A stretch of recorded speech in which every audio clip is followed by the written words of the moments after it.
தமிழ்நாட்டில் பேசும்போது இந்த மாதிரியான வெறுப்பு பிரச்சாரத்தை பற்றி பேசவே இல்லை. குறிப்பாக ராஜஸ்தானில் தான் பேசுகிறாரு. ஸோ அதை தான் நம்ம எடுத்துக்கணும் இல்லையா? அந்த மக்கள் இன்னமும் இதை நம்பிலாம் ஓட்டு போடுறாங்களா பிஜேபிக்கு? 10 வருஷம் போட்டுட்டாங்கங்க. ஒரு 5 வருஷம் ஆல்ரெடி முன்னாடி போட்டாங்க. நிறைய இடத்துல இன்னைக்கு மாநில அரசும் பாரதிய ஜனதா கட்சியாக இருக்குது, மத்தியத்திலையும் பாரதிய ஜனதா கட்சி இருக்குது. அப்போது மக்களுக்கு ஒன்றியத்தின் மீதும் ஒரு கோவம் இருக்கும், மாநிலத்தின் மீதும் ஒரு கோவம் இருக்குது. அதாவது ஆன்டி இன்கம்பன்சின்னு ஒரு ஃபேக்டர் இருக்குங்க. அந்த ஆன்டி இன்கம்பன்சி என்பது மக்களோட அந்த வெறுப்பு, சகிப்புத்தன்மை. இந்த மூஞ்சியை திருப்பி திருப்பி பார்த்து ஒரு சலிப்புத்தன்மை வந்திருக்கும்.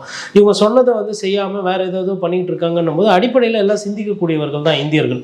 அப்படி இருக்கும்போது ஒரு மூலையில் கொஞ்சம் லைட்டாக யோசிக்க ஆரம்பித்தாங்கன்னா கூட நம்ம கேட்டது என்ன, இவங்க பேசுறது என்ன? நம்ம கேட்டது விவசாய கொள்முதல் பரிசு கம்மியாக கிடைக்கணும், வேலைவாய்ப்பு பெருக்கணும், ஆண்டு வருமானம் ரெட்டிப்பாகும், வாழ்வாதாரத்துக்கு வரிச்சுமைகள் குறைக்கப்பட வேண்டும். இந்த மாதிரி விஷயங்கள் எதுக்குமே இவங்க பேசாமல் திரும்பி திரும்பி இந்துன்றாங்க, முஸ்லீம்ன்றாங்க, சிறுபான்மையினர் பிரச்சனைன்றாங்க, அதுக்கப்புறம் மதவாதம்ன்றாங்க, தீவிரவாதம்ன்றாங்க.